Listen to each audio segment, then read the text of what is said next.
Hola, bienvenidos precarios a esta nueva edición de Precario Podcast, aquí desde Becker Studios en Madrid, con su precario favorito Jaime Ferraro y otro precario de Venezuela, el buen Johnny Becker, aquí en los controles.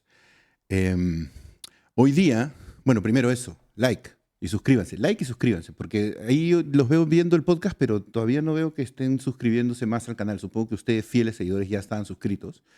Pero bueno, hagan eso, compártanlo, digan a la gente, oye, no sabes qué inútil esta hora de información y contenido que acabo de ver, te la paso para que tú también puedas evadir la realidad escuchando a Jaime Ferraro, ¿no? Y así hacemos que todo esto sea un poquito más popular. Hoy día quiero, bueno, las fechas. Ya en realidad probablemente para cuando salga este podcast ya me haya ido a hacer las fechas de Norteamérica y el show de Miami y quedan 4 entradas, o sea que para cuando salga esto ya se va a haber terminado. Las que sí quedan todavía son un poco para la segunda función en Toronto el 24 de mayo y para la segunda función de Washington el 27 de mayo, porque ya Nueva York, la primera de Washington, la primera de Toronto y bueno, pues Miami ya están prácticamente agotadas, así que les agradezco a los que han comprado sus entradas para esos shows y nos vemos ahí. Y el 19 de julio en Lima, Jaime Ferraro en el Teatro Canut, Precario y sus primos. Vayan, que ya se vendió la mitad del teatro y faltan 2 meses, o sea que después no es como, ay, ahora sí quiero ir, ay, ya no hay Jaime, ¿cuándo regresas a Lima? Que es la típica. Brother, te juro que a veces hago show, hago como un montón de contenido anunciándolo. Luego termino de hacer el show, subo un montón de stories del show, tú ves así a toda la gente, todo, termina y al día siguiente una persona te pregunta, oye, ¿cuándo te presentas en Lima? Y, como, y yo sé que es porque alguien de quien vamos a hablar ahora pronto, el estúpido Mark Zuckerberg y sus aplicaciones, ocultan el contenido a la gente, porque siempre están, así como manipulan a los consumidores de lo que hacemos las personas en redes, también manipulan a los que en teoría somos sus socios creativos y estamos haciendo el contenido para que la gente esté en sus redes. Así que ocultan las cosas, pues, Johnny, ocultan las cosas, no muestran, ¿no? Si no sería mucho más fácil vender las entradas y todo eso. Bueno, yo felizmente tengo la suerte de que aquí mis queridos precarios todavía no se han decepcionado de mí, así que los shows están funcionando muy bien, pero eso, nos vemos. 19 de julio en Lima. Hoy día quiero empezar con un tema que está ahí en boga en Perú, que me parece un poco indignante, además así de paso te lo cuento para que veas cómo en todos lados, Johnny, se cuecen habas, se dice en Perú. La presidenta de Perú, Dina Sauria Boluarte, alias Balearte, este, Dina Sauria ha decidido pedir un aumento de sueldo, ¿ok?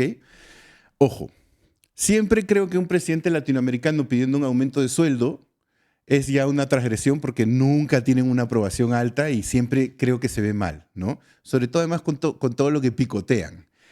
Entonces un poco como que lo lógico sería, yo pido el aumento de sueldo porque me parece que corresponde, pero para el siguiente presidente, ¿no? O sea, si fuese un tema de principios, tú lo pedirías para el siguiente, ¿no? Porque estamos justo en año electoral. Y, y bueno, y además un poco corresponde que los presidentes ganen más. Creo que Dina Boluarte gana, debe ganar un poco menos de $5.000, creo que es el sueldo que tiene. Lo cual, claro, a ver, no es poco dinero, no es despreciable, pero para una presidenta en un país como el Perú sí es bajo, ¿no? Porque tienes otros funcionarios que ganan más, cualquier CEO gana mucho más.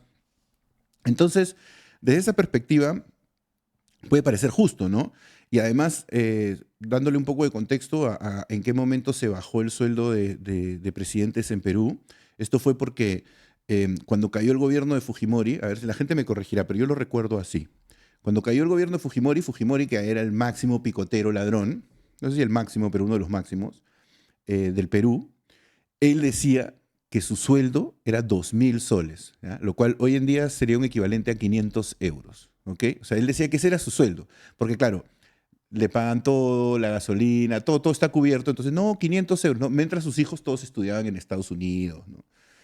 vivían además en Nueva York, con lo caro que es y todo, ¿no? Entonces era obvio que todo esto era de lo que picoteaba el Estado, de lo que Montesinos, sus socios, sacaba y todo, pero como una medida demagógica él decía 2.000 soles. Entonces, cuando entró el siguiente presidente, que fue Toledo, entró con un montón de gente ejecutiva muy top que había traído, de gente peruanos que la rompen afuera, que vuelven como para hacer un gobierno liberal que funcione, ¿no? Entonces ahí como que subieron los sueldos y Toledo se puso ahí un sueldo, creo que era como de 30.000 soles, no estoy seguro, ¿no? Eso sería pues como unos 7.500 euros al mes, digamos, ¿ya? Bueno, pero es presidente, ¿no? Entonces, ¿pero qué pasa? Como siempre en el Perú, el clasismo y el racismo, que son componentes a veces invisibles en estos temas, yo creo que también primaron. Porque a partir del momento en que Toledo fue presidente, como Toledo tenía esta historia de que venía de abajo, había sido limpiabotas y venía de un pueblito muy chiquito, ¿no? Y tenía todo este discurso de como el self-made man y como que venía de la pobreza, se le atacó mucho, sobre todo de Alan García, que era uno de sus opositores principales, se le atacó mucho como que era una persona frívola, que solo gastaba, que es verdad que tomaba mucho alcohol, pero también se ponía todo el tiempo los gastos de Palacio de Gobierno y que el tipo viajaba con la gente. El avión presidencial le llamaban el avión parrandero porque hubo unas historias de gente juergueando en el avión presidencial. Entonces, se hizo mucho énfasis en cómo en teoría Toledo, que tenía este origen pobre, despilfarraba el dinero. Entonces, claro, iba en contra de esta imagen ¿no? del pobre y también había como ahí pues un poco disfrazado esto de como que tú no tienes derecho a vivir así, ¿no? Porque nunca se le había cuestionado a otros presidentes. O sea, cuando Keiko, la hija de Fujimori, era primera dama, que Fujimori hizo a su hija primera dama después de que se divorció de su esposa, remodeló el interior de Palacio. Hay videos donde se ve como cambió unas habitaciones del Palacio de Gobierno, las puso todas de rosado y gastó también un montón de dinero, pero ahí no importa, ¿no? Porque como que no tenía esa imagen. Entonces Alan García se lanzó a la presidencia con un discurso de austeridad. Cuando yo entre, todo va a ser austero, no voy a bajarle los sueldos a todos porque ganan demasiado. Y eso hizo. Entró y todos los ministros ganaban 10.000 soles, ¿no? Que son como 2.500 euros. Él mismo se bajó el sueldo y claro, igual robaban en camión, ¿no? Entonces, al final el sueldo pues era casi anecdótico para ellos, ¿no? Pero se quedó eso ahí. Y luego, imagínate, pues subirte el sueldo como presidente siempre se ve mal. Pero Dina Sauria ha decidido hacerlo, además en el momento en el cual han salido encuestas, Johnny, y Dina ya era la presidenta más impopular, no solo de la historia del Perú, sino del mundo. Y ha salido una encuesta en donde ella tiene 2% de aprobación. 2. Lo cual, o sea, en unas encuestas que tienen 2.5% de margen de error. O sea, eso significa que le están dando todo el margen de error a favor para que tenga algo. Y en el norte del Perú han habido zonas donde la encuesta ha arrojado 0. 0%. Imagínate. Y en ese contexto, Dina Sauria dice, ¿o sabes qué? Como la gente no me aprueba, estoy triste. Pero ¿sabes qué me puede ayudar? Vamos a subir el sueldo. Vamos a subir el sueldo y normal, pues, ¿no? Porque eso es lo que corresponde. Y también se está subiendo un avión para irse a la misa de entronación del Papa, que incluso cuando era cardenal o obispo en Perú se ha manifestado, no directamente, pero más o menos en contra de lo que ella hacía, ¿no? Pero no le importa nada, pues va a ir como Papa peruano, va a ir al Vaticano a tomarse sus fotitos, con su nuevo sueldo, a un año más o menos de salir del poder, con un nivel de descaro y de desconexión con la gente que tú dices, ay, brother, después cuando pasan cosas, la gente dice, oye, pero ¿por qué? ¿Por qué? ¿Por qué esa gente se revela? ¿No? Por eso, por el amor de Dios. Entonces, en contraposición a eso, quería hablar un poquito, ya que cada podcast hablamos de la muerte de alguien, este, de la muerte del Pepe Mujica, el expresidente uruguayo, que era como una especie del Dalai Lama de la izquierda latinoamericana, porque este tipo como todo lleno de sabiduría, con frases profundas, y que era muy difícil de no simpatizar con él, porque un tipo, porque muchas de las cosas que dice pues, son verdad, ¿no? Y además habla él con mucha coherencia con respecto a su vida, porque predicaba, digamos, em, hablaba en contra de la ambición y la codicia, y él mismo sí era una persona que vivía pues como pobre, ¿no? Y yo viví un año en Uruguay, en el 2011, cuando Pepe Mujica era presidente. Y había cosas bien interesantes. Claramente no es que pues la sociedad iba a cambiar radicalmente solo porque él fuera presidente, pero sí había cosas que tú dices, wow, ¿no? O sea, en mi país jamás pasaría eso, ¿no? Como por ejemplo, él no vivía en el palacio presidencial, él vivía en su chacrita, en su granjita esta, y después también vivía en otros lugares, pero el palacio presidencial, como no lo usaba, lo abrió para que vivan ahí y duerman ahí las personas que no tenían techo. O sea, los sin techo de las calles dormían en el Palacio Presidencial. O sea, tenía pues estas cosas que tú dices, ¿no? O sea, igual Uruguay es un país como muy pequeñito y yo creo que hay muchas de las cosas que tú puedes probar ahí que no las puedes probar en otros lugares, ¿no? En sociedades más grandes. Es un país de 3 millones de personas, ¿no? Es la tercera parte de Lima, ¿no? Menos de la tercera parte de Lima, ni siquiera de Perú. Entonces, sí, pues hay cosas que puedes hacer ahí que tal vez son más fáciles de sostener, pero sí tú sentías que en Uruguay había como una compenetración con el discurso de este presidente. O sea, la gente lo quería. La gente de izquierda lo quería y la gente de derecha no lo quería, pero tampoco podía ser tan agresiva o violenta al momento de hablar de él porque no representaba estas contradicciones que representan gente como Maduro, como Fidel Castro, como otros izquierdistas en Perú, Vladimir Cerrón, ¿no? Que tú dices, claro, este huevón predica la austeridad y todo esto y al mismo tiempo vive como un millonario, ¿no? Em, Cosa que yo creo que no es contradictoria. Yo creo que una persona de izquierda sí puede vivir bien y tener dinero porque al final, si tú tienes como objetivo el bienestar social y la igualdad, no implica que todos tienen que ser iguales en la pobreza, ¿no? Tú estás planteando que la gente pueda tener oportunidades que le permita ser tan rico como otros, tal vez, ¿no? Yo creo que hay un lugar donde eso es válido, ¿no? Porque hay gente que dice, tú eres un izquierdista, pero tienes iPhone, ¿no? Y yo creo que eso sí es como, ese sí es un nivel de reflexión bien adolescente, creo yo, ¿no? Porque en realidad eso denota pues que la gente no tiene muy claro qué significa ser de izquierda y creen que ser de izquierda es estar a favor de la pobreza porque en su cabeza la izquierda es sinónimo de pobreza. Eso es como que entonces si eres pobre, no puedes ser de derecha porque es como, "Bro, no te corresponde a ti eso, ¿no? No tiene sentido, ¿no? Entonces, em, no lo podían odiar tanto al Pepe Mujica, pero claro, no lo querían, ¿no? Y igual yo también tengo algunas críticas, ¿no? Contra él. A mí sí me parecía que como figura política era, claro, entrañable y profunda y emotiva, ¿no? Y entonces sí como que desde ese lado a mí me generaba como también cierta admiración, pero luego tenía cosas como cuando por esas épocas Estados Unidos bombardeaba Siria, ¿no? Y había un problema como muy complejo. O sea, tenías a Bashar al-Assad en Siria enfrentando como al Estado Islámico y a la propia gente que se había levantado en contra de él. Entonces había como un montón de frentes de batalla y la situación era muy compleja, no era muy claro quiénes son los buenos, los malos, ni nada. Y cuando me acuerdo que en esa época le preguntaron al Pepe Mujica, ¿qué opinas de que Estados Unidos bombardee Siria? Y su respuesta fue, yo creo que Estados Unidos debería bombardear Siria, pero con galletitas y comida para todos los niños pobres que están ahí. Y es como, claro, o sea, suena hermoso, ¿no? Y es lindo, y puede ser cierto incluso, pero cuando eres presidente y tus palabras se deberían traducir en acciones o en posiciones de gobierno, decir una cosa así es como demasiado etéreo, ¿no? Es como decir, es como cuando salen esas mises en los concursos de belleza, dicen, no, yo lo que quiero es la paz mundial, ¿no? Y es como ya, ¿y cómo hacemos con, por ejemplo, Gaza, ¿no? O sea, ¿cómo hacemos? Le decimos, o gente de Gaza, la Miss dice que quiere paz mundial, pues tranquilícense, ¿no?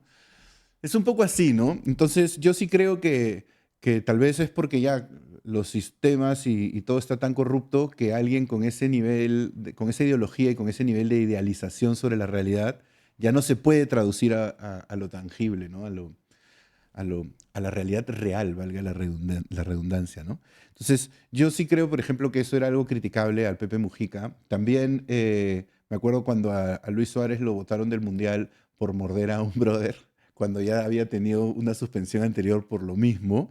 Y el Pepe Mujica decía, no, a Suárez lo sacaron porque es un chiquillo de barrio y como que están censurando como eso, ¿no? Y es como, bueno, ok, ¿eso qué importa? Porque al final es fútbol, pero tenía eso, ¿no? Como que a veces era tan bueno hablando y tenía estas ideas tan poderosas que a veces, pues, yo creo sucumbía ante la tentación de la demagogia y, no sé, ahí me sacaba un poco. Sobre todo te hacía contrastar con eso, ¿no? De qué sirve tanto a veces tener este discurso cuando en la realidad es inaplicable, ¿no? Cuando yo vivía en Uruguay, eh, la gente en Uruguay andaba súper endeudada, todo el mundo andaba como viviendo muy a la tarjeta de crédito, todo lo que cobraban era para pagar deudas, casi todo era súper caro porque es un país que no produce muchas cosas y depende mucho de las economías que lo rodean, específicamente Brasil y Argentina.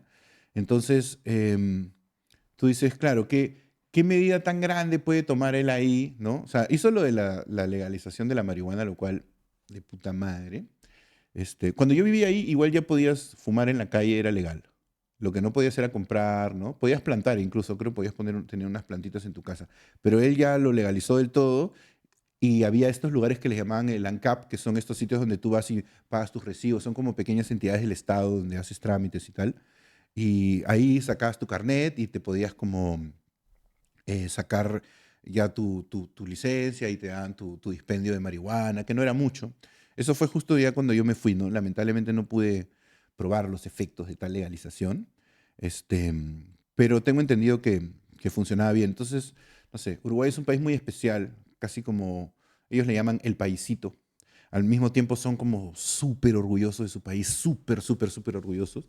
A mí me molestaba un poco que ellos miraban un poco hacia abajo a Perú cuando Perú en realidad estaba, claro, en muchos aspectos muy por detrás de ellos, en los sociales sobre todo, pero en otros aspectos de desarrollo está bastante por delante. Entonces, sí me molestaba un poco a mí que tenían esta imagen del Perú, que creo que es un poco la que se tiene en muchos lugares, de gente que no conoce, ¿no? Porque cuando te encuentras a alguien que conoce el Perú o que por lo menos o sea, no necesariamente haya estado, pero por lo menos tiene nociones más claras de cómo funcionan las cosas, no hablan de esa forma, ¿no? Siempre es un poco la gente más ignorante. Entonces, adiós Pepe Mujica. Ya no quedan. A mí me da pena, brother, porque por lo menos esas figuras así sean simbólicas, ¿no? De algo sirven, ¿no? O sea, algo está ahí como para que tú por lo menos puedas identificar que existen estos valores que están encarnados en una persona como esa y que si tú quieres puedes empatizar y simpatizar con ella y no sé, cuando ya no quedan esas personas, siento que, no sé, es como, así sea una ilusión, es una ilusión que se desvanece y eso también hace que el mundo quede un poquito más huérfano, de alguna manera. Así que esas son mis impresiones sobre la estúpida conchuda de Dinosauria y el carismático y buena onda demagogo del Pepe Mujica, que ya no está con nosotros. Al final se peleó, por ejemplo, con Maduro, ¿no? Porque en un comienzo, así por mantener como la afiliación ideológica, no lo atacaba, ¿no? Un poco como que se reunía incluso, y después por lo menos se le dio vuelta que creo que ya, pues, ¿no? Ya, o sea, ya tenía que ser, ¿no? Y bueno, eso en cuanto a ellos, ¿no? Ese es el gancho de este podcast, ¿no? Ahora ya vamos a entrar a la densidad otra vez, porque he estado pensando mucho en unas noticias que leí sobre inteligencia artificial y una vez más de esto que quiero hablar ese tiempo, de este discurso que tiene el economista griego Yanis Varoufakis sobre el tecnofeudalismo, que me parece muy interesante. Yo estoy súper enganchado al uso de las inteligencias artificiales, trabajo mucho con ellas. No escribo chistes con ellas, pero a veces le tiro como cosas escritas, listas, y le digo, oye, a ver, dame ideas parecidas. Y siempre de todo lo que me da hay alguna ideita o algo que me sirve por lo menos como disparador para crear algo, pero los chistes que cuenta sí son malísimos, ¿no? Y estaba leyendo que Zuckerberg, la otra vez, que Zuckerberg es un hijo de puta, brother. Que de verdad, weón. Estaba en una entrevista, ¿no? Y decía que la tecnología es la solución para la epidemia de la soledad humana, ¿no? Y me impresiona porque, claro, él dice que muchas de estas inteligencias artificiales con las que interactuamos ahora van a ayudar, ¿no? Y acompañar a la gente en su soledad, porque según él, el gringo, el yanqui promedio, tiene solo como 2 o 3 amigos, ¿ok? Lo cual me parece sorprendente, no sé. O sea, yo en Perú siempre, por lo menos en mi círculo, siempre, o sea, claro, una cosa son los amigos cercanos, pero luego tienes como un montón de gente conocida que hace como parte de tu entorno que en mi caso siempre han sido como cientos, no solo como mis amigos del colegio, sino amigos de amigos y tal. Y no sé, pues claro, no sé cómo funciona eso en Perú.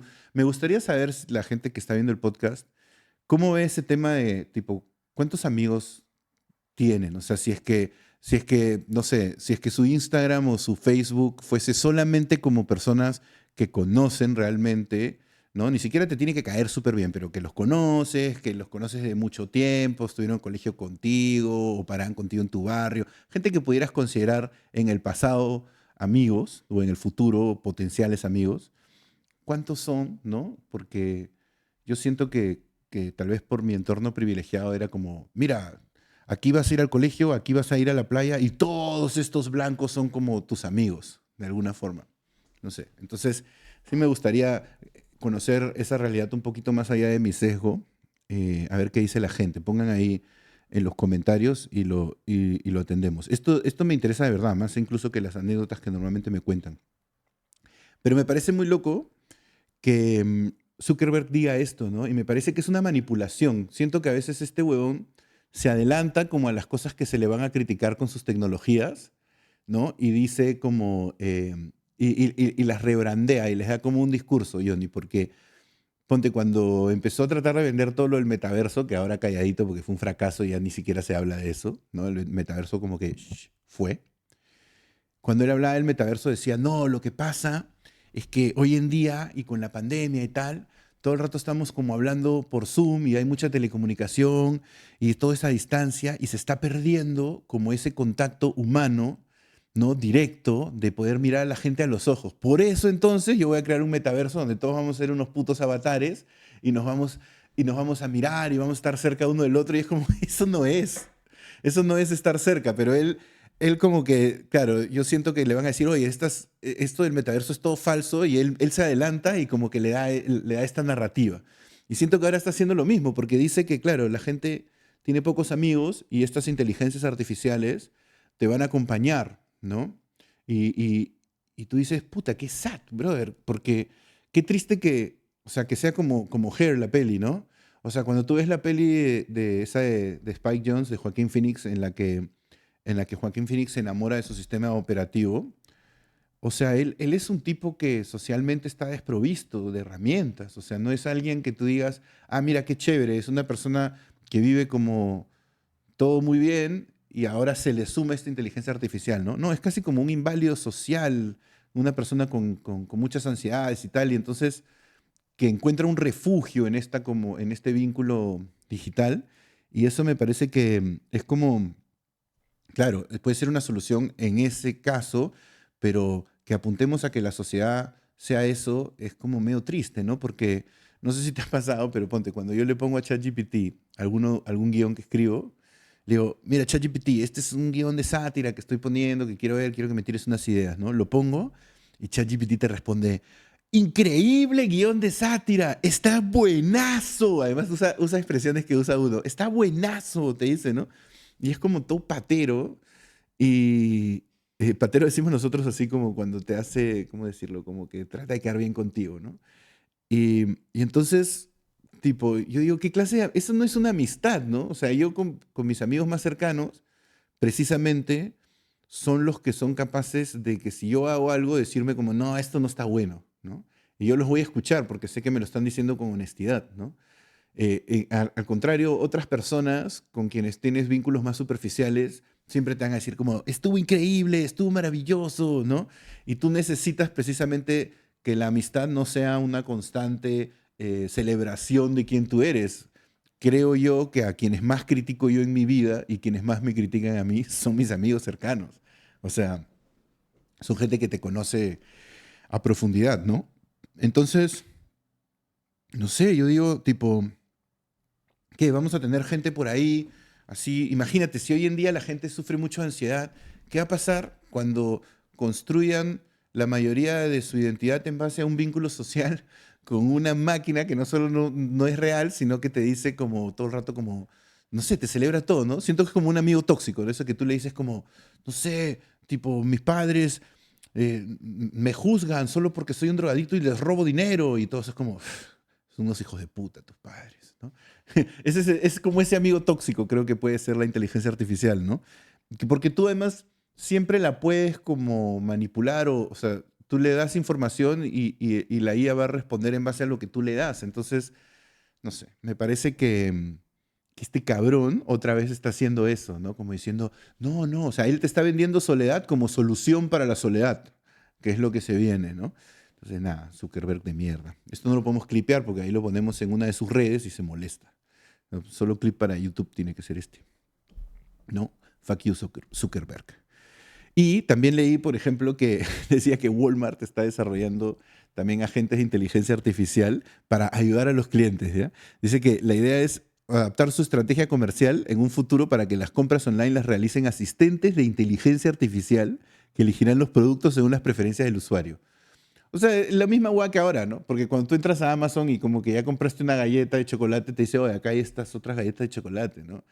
Pero, o sea, ¿qué va a cambiar? O sea, ¿qué desperdicio de la inteligencia artificial puede ser ese, ¿no? Además, obviamente, como son empresas, o sea, ¿qué pasa si luego hay una marca que le paga a esa inteligencia artificial para que vea si es que, según tus gustos, a ti te pueden ofrecer eso con cierta intensidad en ciertos momentos específicos de vulnerabilidad para que la compres, ¿no? Es muy loco cómo estos huevones, no sé, están disfrazando este avance tecnológico de ayuda humanitaria. No es como que lo hacemos por la gente, ¿no? Y ahí un poco entra este concepto del tecnofeudalismo del que hablaba, de este huevón de Varoufakis, que él dice eso, ¿no? O sea, ya los gobiernos no son tanto los que nos limitan, sino estas empresas, y estas empresas de tecnología al final son dueñas de los espacios en donde nos desenvolvemos, ¿no? Porque como nos desenvolvemos tanto en el espacio digital, estas personas las administran. Entonces, imagínate qué va a pasar cuando nos acostumbremos a que todo lo que hacemos lo hacemos asistido por una inteligencia artificial. Y hay un momento en donde, no sé, pues no tienes plata algo ocurre y no puedes estar pagando el servicio. Es como que de la nada estás alquilando una capacidad para tu cerebro a la que te acostumbras y cuando ya no la puedes usar, pierdes, ¿no? Pierdes algo y los demás no lo pierden. Entonces, como que te vas a quedar atrás, ¿no? O sea, es como tú, todo el mundo tiene un celular y tú no tienes un celular. Eso, pero como por 1 millón, ¿no? O sea, si ya hay gente que no sabe trabajar sin la asistencia de un chat GPT, imagínate cuando lo tengas tipo tan a la mano que haga todo por ti, ¿no? O sea, y que todo se lo preguntas y cada idea que tú tengas tenga que ser rebotada con la inteligencia artificial porque si no, no la vas a validar. O sea, tú mismo vas a decir, he tenido esta idea, ¿es buena? No lo sé. Luego tengo que preguntar a la IA y para que incluso la haga mejor, ¿no? Sí, brother. Tiempos oscuros, tiempos oscuros se avecinan. Sobre todo porque además también cada vez más, tipo, esas inteligencias artificiales hacen trabajos que las personas hacían, pero no las hacen para ayudar a esas personas, sino para ayudar a los jefes de esas personas, para que esas personas ya no tengan que pagarles a ellos, ¿no? Entonces, no sé. Yo sé que es una visión bien negativa. A mí me encanta la tecnología, ando prendida a ella todo el tiempo, em, creo que todo esto es casi que inevitable. Entonces, no es que yo digo, hagamos una revolución contra las máquinas, ¿dónde está John Connor para que nos lidere? Sino es más un tema de tampoco nos entreguemos de manera tan inconsciente porque todo esto viene con sus pros y sus contras, ¿no? Eso. Busquen Yanis Varoufakis, Tecnofeudalismo. Es interesante, les puede servir para encauzar sus paranoias y sus miedos al futuro. Hablando de eso, postapocalípticamente, he estado viendo El Eternauta. ¿Has visto El Eternauta? Es una serie de Netflix que está basada en un cómic argentino. Que yo conocía del cómic hacía mucho tiempo, sobre todo porque he pasado tiempo en Argentina y había visto un poco que existía esto del cómic del Eternauta, que en la época de Néstor Kirchner el kirchnerismo también lo instrumentalizó a su favor y hacían cómics de Néstor Kirchner vestido con el traje del Eternauta y le llamaban el Nestornauta, imagínate. Y esto es pisco, por si acaso. Yo tomo pisco todo el tiempo para conectarme con la peruanidad. Entonces, en el Eternauta, lo que está chévere es que es una de estas series postapocalípticas que has visto mil veces, tipo The Last of Us, The Walking Dead, cualquiera de estas, pero tiene algo que es algo que yo siempre he reclamado en las ficciones, que es esta visión, pero no desde la perspectiva de los gringos. Esto es este apocalipsis, pero en Argentina. Entonces, es como, esto es distinto, ¿no? O sea, tú ves como no es tanto, por ejemplo, un héroe individual que rescata a todo el mundo, que suele ser a veces la visión así emprendedora, individualista que tienen los gringos. Este es más como grupo de gente que se junta y sale adelante, ¿no? Entre ellos, más comunitario. En The Walking Dead, en The Last of Us también ves eso más adelante, pero casi siempre las historias están enfocadas en un héroe. Aquí hay un personaje principal que obviamente es Ricardo Darín, porque, o sea, es como que es en Argentina, necesitan un actor, Ricardo Darín, ¿no? Y entonces, él es como el prota, y sí es verdad que conduce la historia, pero no es como un personaje poderoso, heroico, al contrario, es alguien que sí se apoya mucho en los demás para poder salir adelante. Y eso me parece bien chévere, me hace recordar antecedentes como esta peli Armageddon, ¿te acuerdas? Armageddon, la de Bruce Willis, ¿no? Que yo me acuerdo que era chistosa porque ahí era como lo que te vendían los gringos era, viene el fin del mundo, viene el asteroide, ¿no? Y entonces tenemos que ir a destruir el asteroide, ¿no? ¿Y quién lo puede hacer?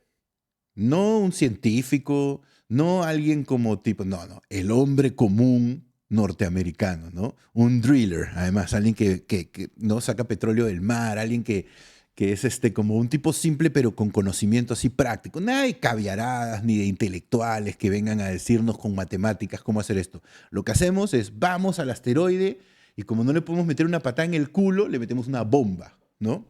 Eso era, ¿no? En Armagedón. Si ustedes no recuerdan, es una peli de fines de los 90 en la que pasa eso. Viene un asteroide y hay que ir y reventarlo para que se abra y pase al costado de la Tierra y mandan a Bruce Willis y sus chacales, que es como que mandaran en Perú a, no sé, a un grupo de huevones de construcción civil para que solucionen el tema, ¿no? Y así, a patadas, a la mala, ¿no? Lo típico de que no funciona la máquina y le metes un golpe, ¿no? Y se activa. Y ahí había una escena, al final, en una de las pocas escenas en las que incorporaban como la perspectiva global, cuando, cuando al final los huevones lograban explotar el asteroide, te salía como las celebraciones alrededor del mundo y salía una especie de falsa favela brasileña, o sea, como un cerro con casitas así, siempre al atardecer, ¿no? Porque en esos lugares nunca como que hay luz del todo, ¿no? En esas pelis gringas, era como al atardecer y salían, podía ser Brasil como podía ser la India, ¿ya? Y salían tres niños, si han visto esa peli o si la ven, fíjense en esa escena. Ya cuando ganan los buenos, que obviamente iban a ganar, salen estos tres niños corriendo, celebrando, todos pobres, ninguno tiene zapatos, el lugar es una mierda, pero cada uno de ellos tiene un transbordador espacial de juguete, blanquito, nuevecito en la mano. No uno para los tres, ¿ah? Uno cada uno, corriendo con su transbordador, ¿no? Como diciendo, nosotros desde acá, el cuarto mundo, también estamos conectados con la misión del hombre común americano que nos rescató, ¿no? Y entonces a mí eso me da mucha risa. Entonces quería recomendar El Eternauta porque me parece que está chévere, ¿no? Que además también la calidad es alta de la producción, entonces que nos permite también a los latinos imaginar estos apocalipsis y imaginar ficciones que puedan resonar con los demás, ¿no? No siempre tenemos que estar viendo como la perspectiva, creo, de los yanquis o de sus símiles, ¿no? Como, no sé, ya los ingleses. De repente es como la película de acción no es en Estados Unidos, ahora es en Europa, pero igual es todo primer mundo, ¿no?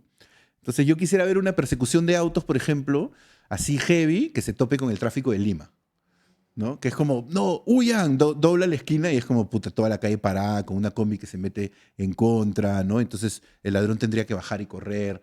Creo que hay esas cosas, no sé, nos falta un poco más en nuestras ficciones encarnar nuestra idiosincrasia. Hace poco vi una peli que se llama Monkey Man, ¿la viste, no? Con Dev Patel, que es un actor indio. Era el John Wick. Es como un John Wick de la India. Pero, por ejemplo, hay una escena en esa peli que yo vi y dije, puta, esto lo podrían haber hecho en Perú, por ejemplo, ¿no? Que hay toda una escena de acción y es en un mototaxi, huyendo en un mototaxi. Y en Perú hay muchos de esos mototaxis, ¿no? Es algo bien representativo de nuestra ciudad, de nuestras ciudades, porque están por todo el Perú. Entonces, yo veía y decía, claro, ves, huevón, eso es lo que tenemos que hacer, como historias universales, pero en contextos locales, ¿no? Creo que eso es lo que hace que las cosas sean más interesantes, porque al final ya, ¿cuántas veces hemos visto al gringo que dice, no, no quiero ayudarlos, gobierno, no quiero ayudarlos, ya está bien, los ayudaré y mataré a todos, ¿no? Ya hemos visto esa historia muchas veces, ¿no? Entonces, no, yo no quiero necesariamente ver la historia del peruano que sufre saliendo adelante, pues sí me gustaría ver como, no sé, un western, por ejemplo, pero con campesinos de los Andes, ¿no? Bueno, eso no, ya tengo una idea de guión ahí, una Roy. Pero bueno, no sé, cosas así, ¿no? Creo que El Eternauta representa un poquito eso y está chévere, así que se las recomiendo, está en Netflix, vayan a verla. Y también vean The Studio, eso está en Apple. Ese es un poquito más snob, que es de gente que hace películas con Seth Rogen.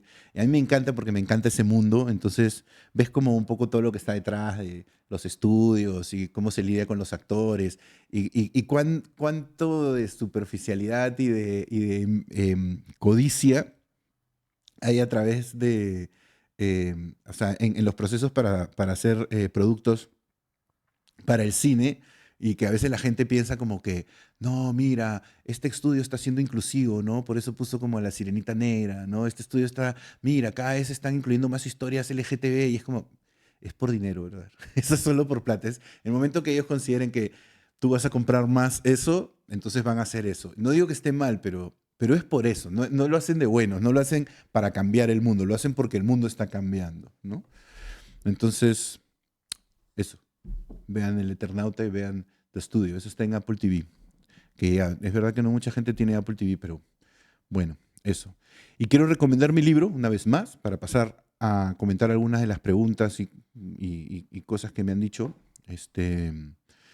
Ya saben, mi libro, Demasiado Pituco, de Penguin Random House. Quedan poquitos en las librerías ya. Me gustaría que se agote eh, para decirle a la gente de Penguin, "Oye, hagamos otro, o a otra editorial, ¿no? O sea, yo no, tampoco es que me pongo así exclusivo, ¿no? O sea, que venga otra editorial, me ofrezca como, Jaime, mira, todos estos millones te damos de adelanto, ¿no? Para que puedas escribir tu libro tranquilo. Y yo como, bueno, ok, aceptaré, ¿no? Así que vayan a comprar mi libro, Demasiado Pituco, Crisol, El Virrey, librerías Ibero, hay un montón. En el enlace de mi perfil de mi Instagram, donde vendo entradas, también hay enlace a la compra del libro online, que también se puede comprar en ebook, dicho sea de paso. Y, y es entretenido y emotivo. Y si alguno de ustedes lo ha leído, me gustaría también que comente algo y me diga como, oh, yo lo leí y me acuerdo de este cuento y pensé esto, lo otro y, y ¿qué onda? Y yo les explico qué onda, no sé, conversamos, les cuento.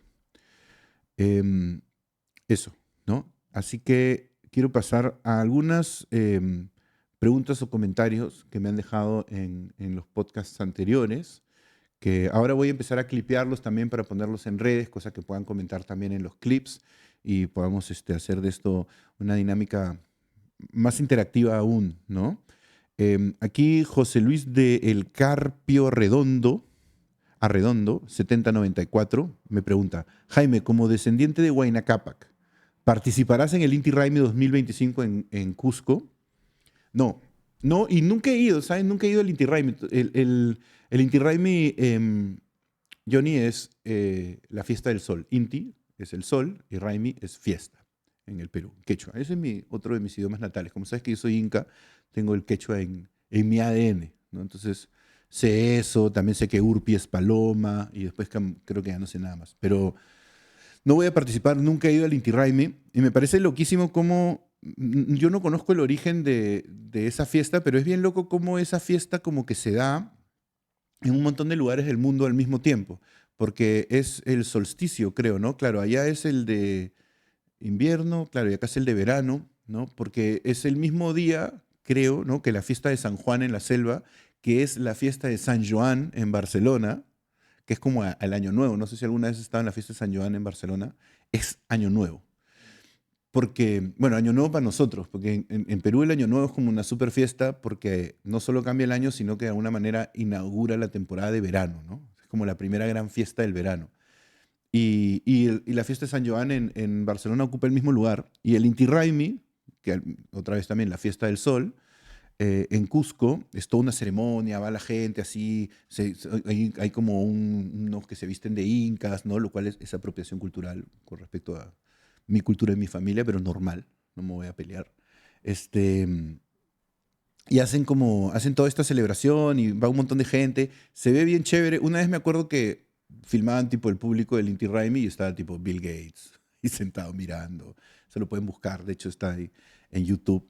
Y, o sea, es como, no sé, es algo como, tiene como tiene relevancia, ¿no? No es que no es una cosa tan espectacular, creo. Creo que podrían haberlo escalado y de repente podría ser algo aún más chévere y también más friendly, así como para que vaya gente, todo el mundo a verlo.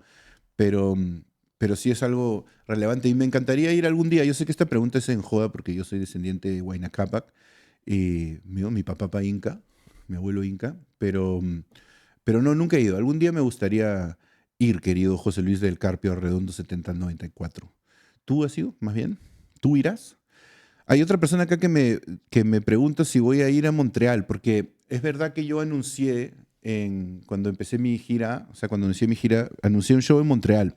Y sí quiero ir, lo que pasa es que todavía no lo he podido pactar. Iba a hacerlo ahora en este viaje a Canadá, pero no lo pude hacer por tiempo, por los demás viajes por los demás shows que tenía ya en Estados Unidos.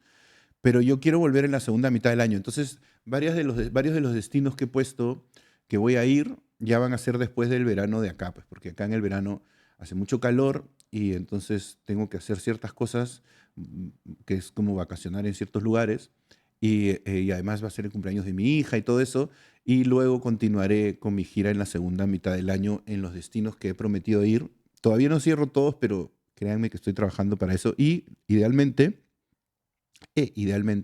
Montreal sería uno de esos destinos. Así que Rita Tarazona, 182. Espérame, causa, y llegaré a Montreal. A ver, siguiente comentario, que me dice aquí, Jaime. Me dicen que Jaime Bertel, Juan Carlos Rivas, José Antonio Eguren, chicos bien de tu barrio, están tristes por la ascensión del Papa León XIV. ¿Será porque son del sodalicio? Y es como, sí, son del sodalicio, no son de mi barrio.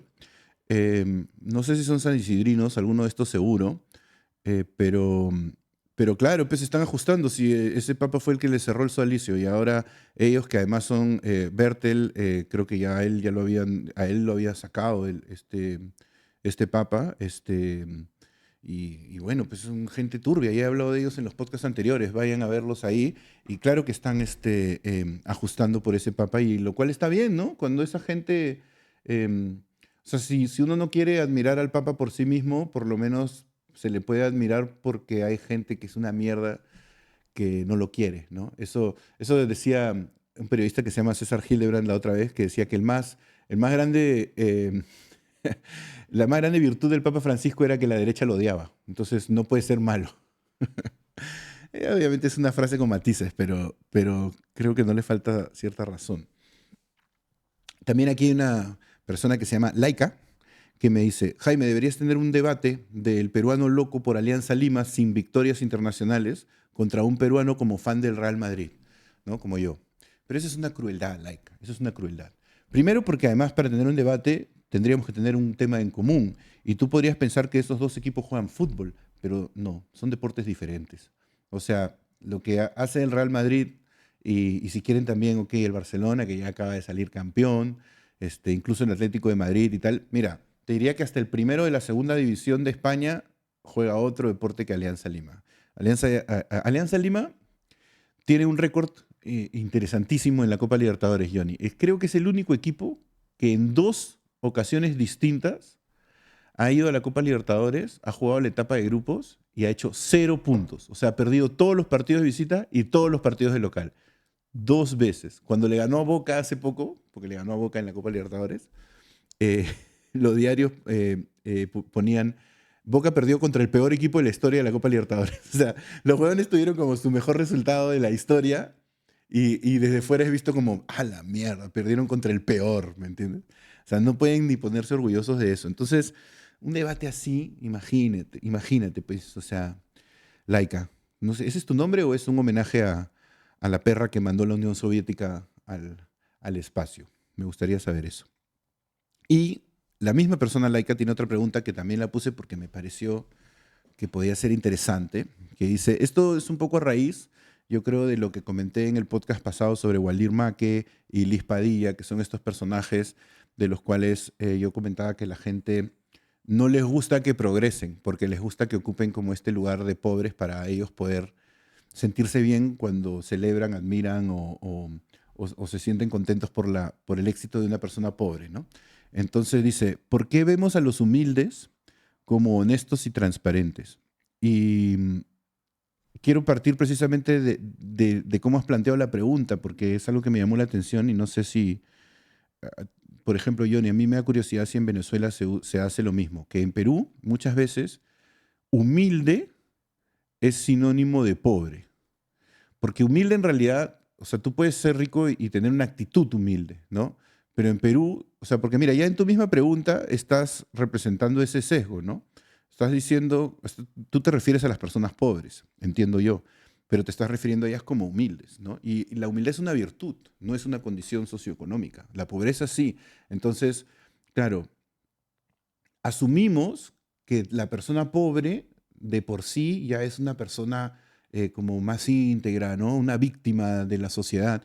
Y claro, o sea, en muchos casos lo es, porque el entorno pues te condiciona severamente para ser pobre, pero no necesariamente para ser humilde, ¿no?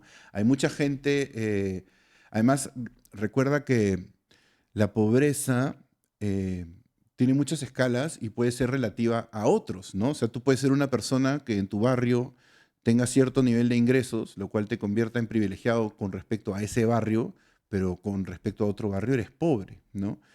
Entonces, porque en Perú la línea de pobreza es que se mide, te declara pobre si es que en una casa de 4 personas, creo que son 4 o 5 personas, me corregirán, entre todos les alcanza para la canasta familiar. La canasta familiar creo que no llega a los 2.000 soles, que son como 500 euros. Entonces, en Perú se te considera pobre si entre 4 o 5 personas de la casa no llegan a 500 euros. Pero si sí llegas a 500, o sea, si llegas a 600 euros, técnicamente ya no eres pobre, ya no se te mide como pobre según los estándares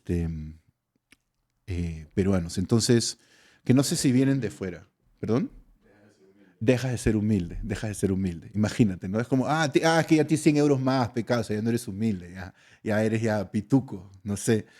Entonces, sí, sí me parece que, claro, existe esta idealización de la pobreza también, em, no tanto por victimizar a los pobres, sino creo que es una visión que yo supongo que la habremos heredado del catolicismo. Yo creo que la hemos heredado de ahí, ¿no? Donde existe como una especie de santidad en la pobreza, santidad en el sufrimiento, ¿no? Como esa perspectiva de la Madre Teresa de Calcuta, de como enaltecer el sufrimiento de los pobres como si eso fuese una virtud en sí misma. Yo creo que por eso lo hacemos, ¿no? Entonces, y también pues por condescendencia, ¿no? Porque nos ponemos por encima de ellos, entonces, no sé, los vemos como un pobrecito, ¿no? O sea, no pobrecito por pobreza, sino de como sentir lástima, ¿no? Entonces, claro, nos da también cierta culpa estar en un lugar de privilegio y juzgar al pobre, ¿no? Lo cual, sí, o sea, lo entiendo, ¿no? Yo también me siento así, supongo, algunas veces, pero ya que me lo preguntas, yo acá desde mi ignorancia, esa es una teoría que yo creo que no sé, que de alguna manera, no sé si lo explica, pero puede ser una hipótesis. A ver, dime tú qué piensas, a ver si estoy equivocado, ¿no? Y luego, José Cruzado me decía, por lo de la monarquía, porque yo hablé en el anterior podcast me preguntaban sobre si el Perú podría ser una monarquía y yo decía que imposible, ¿no? O sea, en las condiciones actuales. Y me dicen, creo que eso lo entendió don José de San Martín por la nación que encontró, a diferencia de Bolívar, que partió la nación en dos. Em, sí, pero bueno, yo estoy hablando del Perú actual, ¿no? Que yo sé que tiene mucho que ver con el Perú que encontró el libertador San Martín, pero no estoy seguro si es que en ese momento hubiese habido condiciones que nos podrían haber permitido revertir a la monarquía anterior, rescatando tal vez en ese momento a alguien que viniera de los incas, no yo, ¿no? Obviamente un antepasado mío. Pero digamos, creo que en ese momento se podría haber hecho algún intento. Yo no sé mucho de historia del Perú, o sea, más allá de lo que he aprendido por mi ADN, porque la encarno, ¿no? Pero no sé mucho de eso. Entonces, la verdad es que no lo sé. Hay gente que ha teorizado bastante al respecto. Vayan al canal de mi amigo Merlín, que es un historiador peruano que la rompe, que tiene un canal en YouTube, y estoy seguro que podrán encontrar algún video en donde hable de eso. Pero yo no me refería a ese estado, porque me parece que igual esta pregunta como que concibe al Perú como un lugar donde ese tipo de proyectos son imposibles por un tema esencial, ¿no? Porque cuando dices la nación que encontró, ¿no? Como si esa nación en ese momento hubiese tenido unas características, no sé, ineludibles que lo hubiesen condicionado de esa forma. Y yo no sé si eso fuera así, porque supongo que todas las naciones que fueron liberadas de la colonia en ese momento estaban en un estatus más o menos parecido y ya habíamos sido un virreinato, lo cual es casi como ser una monarquía. Entonces, haber reemplazado ese sistema con otras personas en ese momento no sé si hubiese sido tan utópico, perdón, no utópico, sino tan inalcanzable como sería hacerlo hoy, ¿no? Porque, por ejemplo, en España la monarquía se interrumpió un tiempo y cuando el general Franco fue dictador en España, luego cuando terminó trajo a los reyes que estaban exiliados y los repusieron, ¿no? Entonces sí se volvió a un sistema monárquico y basada en la tradición anterior, no tan lejana, se pudo como de alguna forma retomar eso, ¿no? Entonces, no sé si es por un tema esencial, yo lo decía más por un tema temporal. Em, y eso es un poco lo que tengo que decir yo al respecto de esto de la monarquía. Espero, queridos espectadores, que estén contentos con la cantidad de bullshit que hablo en este podcast, ¿no? Tengo un buen comentario en el primer A ver, a podcast. ver, a ver. Marman Sisi dice, sóbame las bolas, Ajá. carita de risas. Mucha mierda, cambia de tema. Bla, bla, bla es esto. Bendiciones. Sí, sí, pero es bla, bla, bla, pues, huevón, ¿qué cosa quieres? Si quieres algo específico, quieres aprender, puta, métete a un curso. Acá estamos para conversar. Y cambio de tema, mira, no jodas, estoy hablando de un montón de temas. Es verdad que yo hablo mucho de clasismo y de ciertas cosas en el Perú, pero pues es un tema que me atañe. Y es un tema que además siento que también la gente de alguna forma también busca en mí. Entonces, pues yo estoy dispuesto a hablar de cualquier otra cosa. Si quieres, pregunta con confianza, ¿no? Porque siento que hay gente que es como, "Ah, esto no me gusta". Y es como, pero a ver, estás en YouTube. O sea, literalmente tienes todas las opciones del mundo, ¿no? Y yo creo que también, ¿sabes qué pasa, Johnny? Que hay mucha gente que cuando consume estos medios, así como lo que hablábamos la otra vez sobre las labores creativas y los productos creativos, hay mucha gente que con una mentalidad bien capitalista cree que cuando uno hace un contenido como este, ellos son nuestros clientes. Los consumidores del contenido son el cliente. Por ende, tienen un poco derecho a decir como, esto me gusta, esto no me gusta. Y es verdad que lo tienen, pero más que derecho a decirlo, lo que tienen es la posibilidad de no consumirlo, ¿no? Ese es tu poder como cliente. Pero no es como, baila para mí, mono, ¿no? Pero baila de esta manera que yo quiero. Eso está difícil, hermano, porque créeme que a mí me gusta hablar de un montón de temas distintos y hablar un montón, como habrán visto, a mí me gusta hablar un montón. Johnny está asombrado, ¿no? Acéptalo, Johnny. Sobre todo cuando digo, hoy no tengo ni de qué hablar y es como una hora sin parar. Este, entonces, no sé, a mí me gusta hablar de un montón de temas. Si me lo sugieres, lo podemos hacer. Mira cómo incluso he podido sacar una respuesta a tu troleo. Y sobre sobarte las bolas, puta, no jodas que te las. Consíguete a alguien que te las sobe, Johnny. Johnny, mira, le dije, ¿cómo se llama el huevón? Marman Sisi. Marmancisi. Marmancisi, consíguete a alguien que te sobe las bolas, o sea, porque aparentemente eres así como versado, ¿no? Irreverente y eres capaz de como venir acá al podcast y decirme a mí de lo que yo tengo que hablar, entonces supongo que podrás también ir donde alguna persona del sexo opuesto o del mismo sexo que tú que te guste y conseguir, ¿no? Que esa persona te sobe las bolas. Yo no lo voy a hacer porque además estás en Perú y Y porque qué asco, brother, qué asco. Debe ser ahí uno de esos buenos que está sentado ahí en internet y, puta, que imagínate lo que deben ser esas bolas, brother, ahí en tu cabina de internet. A mí me encanta el agnosticismo troleador, que trolea y después dice bendiciones. Bendiciones, ¿no? Sí, eso es como, es que bendiciones es como una especie de chao en Perú también, es como adiós, ¿no? Bendiciones. Sí, es gracioso, ¿no? Bueno, bendiciones para ti también, bendiciones ficticias para ti también, Marman Something, que ya no me acuerdo su nombre. Y creo que con esto llegamos una vez más al final de este podcast, de esta cosa extraña que estamos haciendo. Les prometo que poco a poco vamos a ir incorporando nuevos temas, otros videitos y cosas, y vamos a también a salir a tener algunas aventuras por ahí y ir enriqueciendo cada vez más el contenido de este podcast, Precario Podcast. Cada vez será menos precario, mis queridos prex. Cuando yo sea presidente, todo estará mejor. Así que voten por mí, vayan a mis shows, 19 de julio en Lima, síganme, pongan like, suscríbanse y eso. Muchas gracias al gran Johnny Becker desde Becker Studios en Madrid. Nos vemos la próxima. Adiós.